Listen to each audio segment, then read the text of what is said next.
We will be learning about division word problems. We're going to look at the keywords in the word problems that indicate that a division needs to happen. Then we'll look at steps used for solving word problems, and then we're going to solve some examples. So here are the keywords that indicate a division may be required. So you look at words like quotient, equal or equally, half, remainder, goes into, split. And then, so these are the keywords you want to take note of when you are dealing with, when you're going through a word problem to see if it's a division word problem. But now let's look at how we go about solving word problems. We need to write what is known, what is not known.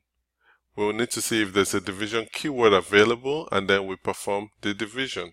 Let's look at some examples. So Fred goes out to lunch with Sally and Nancy. The total bill came to $27. They decide to equally split up the bill. How much will each person have to pay? So the keyword here is equally. So what do we know? Let's create this.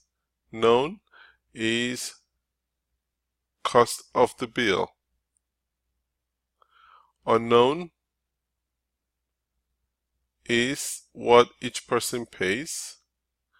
What each person pays.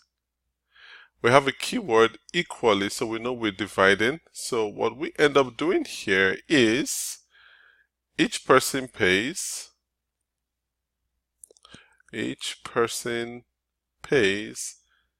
27 divided by 3 because we have $27 and we need to split it equally among the 3 friends who went to lunch. So this is going to be 9. 9 times 3 is 27. So each person pays $9. Let's look at another example. Sarah has 1,488 pieces of Skittles. She wants to give her 24 friends the same number of blue balloons. How many will each person get? So we look at here the same number. This you can also say equal here. So what do we know? We know number of Skittles. Number of Skittles. What do we not know? Unknown is what each person gets. Okay, so we have 1,488 Skittles, 1,488, and we want to divide by 24 to figure out what each person gets.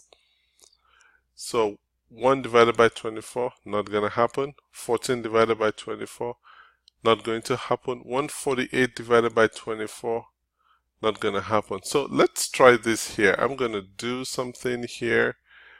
24 times 1 is 24. 24 times 2 is 48. 24 times 3, 72. 24 times 4 is 96. 24 times 5 is 120. 24 times 6 is 144. 24 times 7 is 168.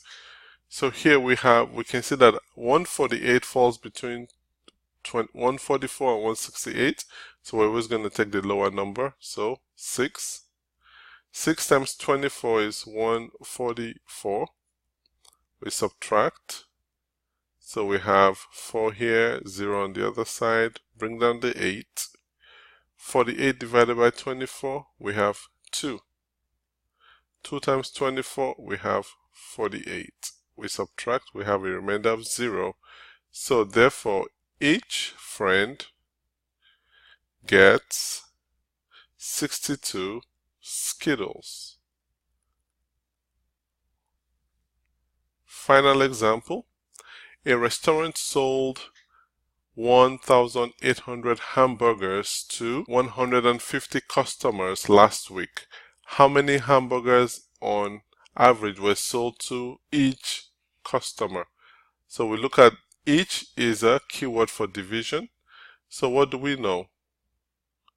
We know number of hamburgers sold, number of hamburgers sold. What do we not know? Let's say unknown. How many each customer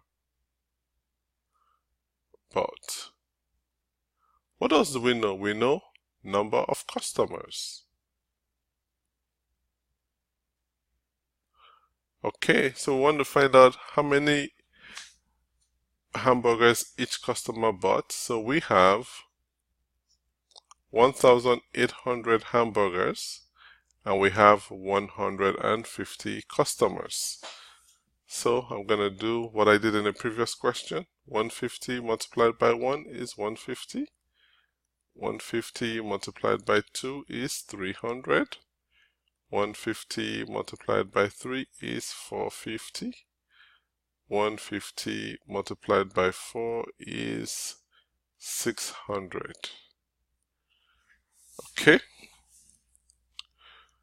So let's go ahead and divide. 180 divided by 150, that is 1. 1 multiplied by 150, we have 150. We subtract 0, 3. And then we bring down the 0 here. So we now have 300. 300 divided by 150, that's going to give us 2. 2 times 150 is 300. This is 0. So each customer was sold 12 hamburgers. 12 hamburgers.